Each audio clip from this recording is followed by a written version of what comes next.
네, 오늘은 이번에는 모든 또는 어떤 이라는 것을 포함한 명제의 참과 거짓의 판별에 대해서 한번 공부를 해보도록 하겠습니다.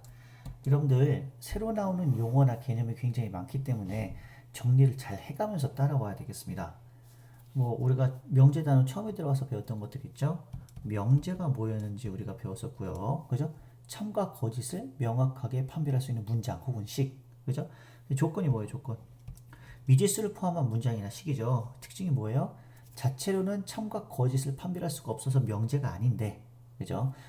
미지수의 값이 정해지면 그때부터는 참과 거짓을 판별할 수 있는 거였고요. 얘네들이 참이 되게 해주는 애들 뭐 하는 게 뭐였어요? 진리집합이었죠.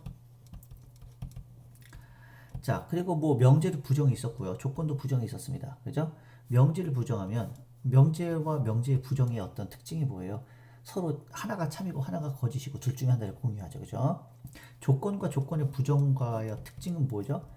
조건의 진리집합이 P라 그러면 조건의 부정의 진리집합은 P의 여집합이었죠. 그죠? 이런 어떤 관계가 있었다라는 걸 기억할 겁니다. 오늘은 이어서 이제 모든 또는 어떤을 포함한 명제에 관해서 볼 건데, 자, 우리가 조건이라는 걸 배울 때에 분명히 뭐라 그랬냐면 조건은 명제가 아니다. 곧, 즉, 조건 자체로는 참과 거짓을 판별할 수가 없다라고 분명히 배웠습니다. 그죠? 여기 써져 있네요. 지금 187페이지인데요. 여기도 조건 P는 참 거짓을 판별할 수 없다. 그죠? 그런데, 자, 조건 P 앞에 뭔가가 붙으면 이 명제가 됩니다. 이게 뭐냐? 이런 겁니다. 모든 X에 대해서 조건이다. 라는 문장이나 혹은 어떤 x에 대해서 조건이다. 이런 문장들은 생각해봐요. x의 값이 정해지면 참인지 거짓인지를 판별할 수 있는 게 조건이었다라고 했잖아요. 그죠? 그러다 보니까 모든 x들을 다 넣어도 참이야. 맞다. 조건이 맞아. 라고 얘기하면 이거는 진짜 맞는지 아닌지 우리가 판별할 수가 있게 됩니다. 명확하게 판별할 수 있게 되죠. 그래서 이게 명제가 되는 거예요. 얘도 마찬가지입니다. 어떤 x에 대해서는 조건이 돼. 라고 이제 얘기를 하면 이것도 우리가 실제로 맞는지 아닌지를 명확하게 따져볼 수 있게 됩니다. 명제입니다. 그죠? 그러면 모든 x에 대해서 p다 꼴의 명제가 과연 어떻게 해야지 참이 되느냐라는 건데 보겠습니다. 남자가 뭐라고 얘기하고 있죠? 이 얘기입니다. 뭐냐? 모든 x에 대해서 p다라는 게 참이려면 x 중에 단 하나라도 p가 아닌 놈이 없어야 돼요. 그죠? x가 어디서 왔어요? 전체 집합에서 왔습니다. 그죠? 그래서 이 P를 참으로 만들어주는 어떤 그 진리 집합이 P라고 하면 여기 있는 모든 원소들이 다 어디서 왔어야 돼요? 하나도 빼놓지 않고 다 전체 집합에서, 그죠? 다 갖고 왔어야 되는 거예요. 그래서 하나도 빼놓지 않고 모두 얘가 성립해야 된다. 결국에는 모든 얘를 참으로 만들어주는 진리 집합이 전체 집합이어야 된다. 이럴 때만 모든 X에 대해서 P다라는 명제가 참이 된다는 겁니다. 그죠? 그 다음 얘가 거짓이려면 뭐야? 단 하나의 원소라도 조건 P를 만족시켜주지 않는 애가 있으면 이 말은 거짓이 되는 거죠. 그래서 전체 집합이랑 진리 집합이 같지 않으면 명제는 거짓이 되는구나. 그죠? 이게 되게 개념적으로 말하면 어려운데 실제로 보면 그렇게 어려운 얘기는 아닙니다. 자, 밑으로 또 내려가서 또 볼게요. 그럼 어떤 X에 대해서 P다라는 명제가 과연 언제 참일 것이냐? 이거는 이 조건을 참이 되게 해주는 X가 단 하나라도 있으면 참이 되는 말이잖아. 그죠? 그래서 진리집합의 공집합만 아니면 참이다. 라는 얘기입니다. 그럼 얘는 언제 거짓이냐? 진짜로 이자 뜻이 다 뒤져봤는데 P를 참이 되게 해준 애가 절대로 안 나왔어요. 그럴 때는 이게 정말로 거짓말이겠죠? 거짓입니다. 그래서 그래. 뭐냐면 얘를 참으로 만들어주는 진리집합이 공집합이면 그때는 얘가 거짓이 된다. 이런 얘기입니다. 샘플도 한번 볼게요. 자, 예를 들면 전체 집합이 정수예요. 이럴 때 이런 걸 한번 봅시다. 모든 x에 대해서 x제곱은 4야 라고 주장을 합니다. 여기서 말하는 모든 x는 뭐야? 정수죠. 모든 정수들은 제곱하면 4가 된대요. 자, 이 말이 맞을 것인가? 라는 건데 제곱해서 4가 되는 애들은 알겠지만 마이너스 2랑 2밖에 없잖아. 그죠? 따라서 마이너스 2랑 2 외에 다른 x들은 이 말이 틀리는 겁니다. 그죠? 자, 얘가 진리집합이고 얘가 전체 집합이 정수잖아. 얘랑 지금 같지가 않죠. 그래서 얘는 거짓이 된다 라고 우리가 판별할 수 있는 겁니다. 그죠? 또 한번 또 해볼까요? 자, 두 번째. 어떤 x에 대해서 x제곱은 0보다 작거나 같아요 라고 했어요. 이건 뭐야? 정수 중에 최소한 하나 이상이 제곱했을 때 0보다 작거나 같아진다 라고 주장하고 있는 겁니다. 그죠? 근데 우리가 알다시피 얘들아, 제곱해서 0보다 작은 건 없지만 같아지는 건 있습니다. 실수 중에 뭐예요? 0은 있잖아. 그래서 0일 경우에는 0이라는 원소는 이걸 참이되게 해주는 놈이네. 그러니까 정수 중에서 0은 이걸 만족시켜줘요. 최소한 하나가 있네요. 그죠? 공집합이 아닌 겁니다. 질집합이. 그래서 이 문장은 참이 된다 라고 여러분들이 얘기할 수 있는 거예요. 그죠? 그리고 참고로 이건 뭐 저기 6, 7, 8반 애들한테는 내가 여기 옆에 설명을 안 해줬는데 이런 것도 좀 알고 있어야 돼요. 뭐냐? 이거를 이런 식으로도 참인지 거짓인지를 밝혀낼 수 있지만 특히나 1번 같은 이런 모든 X에 대해서 이런 애들 같은 경우는 명제가 거짓임을 보이는 예를 하나만 들어줘도 됩니다. 이거 안 되잖아 라고 내밀 수 있어요. 그죠?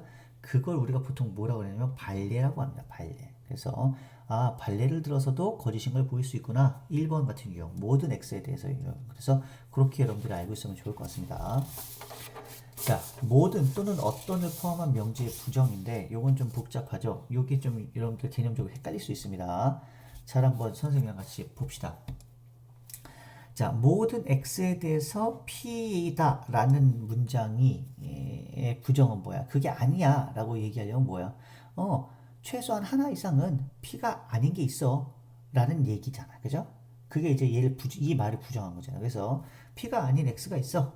즉 어떤 X에 대해서는 P가 아니야 라고 말하는 게 결국에는 얘에 대한 부정입니다. 근데 구조를 살펴보면 자 이런 겁니다. 여기 지금 모든이 어떤으로 바뀌었고요. 그죠? 그 다음에 P야 라는 게 P가 아니야 라는 걸로 바뀌었습니다. 그죠? 그래서 모든 X에 대해서 P다 라는 걸 부정할 때는 P만 부정을 하면 안 돼요. not P로 바꾸면 안 되고요. 앞에 있는 모든도 어떤으로 바꿔줘야 된다는 거예요. 그죠? 자 반대로 뭐도 있느냐? 어떤 X에 대해서 P예요 라는 어떤 문장을 부정하고 싶다 라고 하려면 이게 아니야 라고 하려면 죽었다 깨나도 그런 애가 아무것도 없어 라고 얘기하는 게 부정이잖아요. 그죠? 그래서 P인 X가 없다 라고 말하는 겁니다. 그러니까 결국에는 얘의 부정은 모든 X에 대해서 P가 아니야 라고 얘기한다는 겁니다. 그죠? 자 이것도 마찬가지예요. 어떤이 모든으로 바뀌었고요. P가 P의 부정으로 바뀐 겁니다. 자 그래서 어떤과 모든을 포함한 명제를 부정할 때는 뒤에 있는 조건만 바꾸는 게 아니라 어떤은 모든으로, 모든은 어떤으로 바꿔야 된다는 겁니다. 모든 어떤, 그죠? 어떤 모든 P가 부정되고 있는 거 여러분들 기억을 합시다. 자, 그럼 한번 개념 확인으로 예를 한번 볼게요.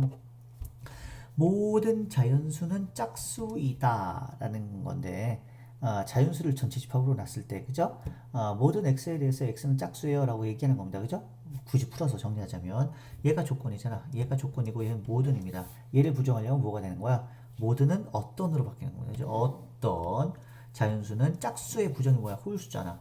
홀수이다라고 해야지만 이게 부정이 된다는 겁니다. 실제로 모든 자연수는 짝수가 아니잖아. 거짓이 명제인데 얘를 부정해봤더니 뭐가 됐어요? 어떤 자연수는 홀수야? 네, 자연수 중에 홀수 있잖아요. 그래서 참이 됩니다, 실제로. 그죠? 시사 찍으란 말 안 했죠? 시사를 지금쯤 하나 찍어 놓으면 좋을 것 같습니다. 그래서 이런 것들을 여러분들이 부정에 포함을 해서, 그죠? 모든 또는 어떤을 포함한 명제를 부정할 때는 이렇게 해야 되는구나 라고 여러분들이 알고 있으면 될 것 같아요. 자, 이제 되게 중요한 게 하나 남았어요. 이제부터는 사실은 명제단원에서 이제 건진다 그러면 요거 하나가 건져질 텐데, 지금 방금 모든과 어떤을 포함한 어떤, 그러니까 앞에 모든 x에 대하여 혹은 어떤 x에 대하여 p다 라는 식으로 문장을 만들면 조건으로 만들어진 문장인데도 불구하고 조건이 아니라 명제로 탈바꿈을 했었습니다. 그죠? 두 번째, 그런 어떤 비슷한 어떤 종류가 두 번째 게 있는데, 그게 이제 P이면 Q이다 꼴이에요. 자, 이게 무슨 얘기냐? 이 얘기를 하기 앞서서 일단은 먼저, 밑에 얘기를 한번 볼게요. 샘플을 한번 보겠습니다. 얘들아 봐. x는 3이면 x제곱은 9이다 라는 문장을 봅시다. x는 3이라는 것은 조건이죠. x제곱은 9라는 것도 조건입니다. 조건은 명제가 아니에요. 그런데 조건이면 조건이다 라고 문장을 만들어 놨더니, 그죠? 라고 문장을 만들어 놨더니 이게 명제가 됩니다. 왜? 참과 거짓을 명확하게 구분할 수 있거든. x가 3이면 x제곱이 9야? 맞네. 참이네. 그죠? 우리가 분명히 이게 맞는지 아닌지를 명확하게 판별할 수 있습니다. 그래서 명제가 됩니다. 그죠? 조건이면 조건이다 라는 문장이 명제가 된다는 거예요. 헷갈리지 말아요. 그래서 이런 명제를 이제 보통은 이제 우리 교육과정상은 안 나오는데 조건 명제라고 하거든요. 조건 명제. 조건이면 조건이다. 꼴로 명제를 만들었다고 해서 그런 건데 앞으로 요 명제를 되게 많이 쓸 거예요. 그래서 이러한 명제를 우리가 이제부터는 P이면 Q이다. 그죠? 이거를 기호로서 이렇게 나타낼 거예요. 화살표. 그래서 P 화살표 Q라고 하면 이건 P이면 Q이다라는 명제구나 라고 여러분들이 이해를 하면 되고요. 이 앞에 나오는 요 조건 뭐뭐이면을 우리가 가정이라고 하고요. 뭐뭐이다 앞에 나오는 요 조건을 결론이라고 이제부터 부르자라고 여러분들이 이제 하면 되겠습니다. 자, 그럼 봐. 예를 들면 x 플러스 2는 5라는 게 맞다면 x는 3이야 라는 어떤 이 명제가 생겼어요. 명제 맞잖아요. 그죠? 자, 이해가 x 플러스 2는 5라는 게 가정이 되는 거고요. x는 3이라는 게 결론이 된다는 겁니다. 그죠? 자, 이 P면 Q이다 꼴의 명제의 참거짓을 판별하는 것은 굉장히 규격화되어 있습니다. 방법이 굉장히 규격화되어 있어요. 어떤 식으로 얘의 참거짓을 판별하는지 봐. 이제 진리집합이라는 게 되게 중요하겠습니다. 예를 들어서 이런 걸 한번 봅시다. 명제의 조건은 일단 두 개를 갖고 왔어요. x는 4의 약수이다라는 조건이 있고요. x는 8의 약수이다라는 조건이 있습니다. 자, 얘를 갖고 이제 P면 Q이다라는 꼴의 명제를 만들려고 해요. 얘가 그리고 참인지 거짓인지를 판별하고 싶어요. 자, P면 Q이다 꼴로 명제를 만든다면 그 명제가 뭐인 거야? x가 4의 약수라면 x는 8의 약수예요 라는 명제잖아. 이게 참인지 알아보려면 어떻게 해야 돼요? 4의 약수를 하나하나 갖고 와서 8의 약수인지를 봐야 됩니다. 그죠?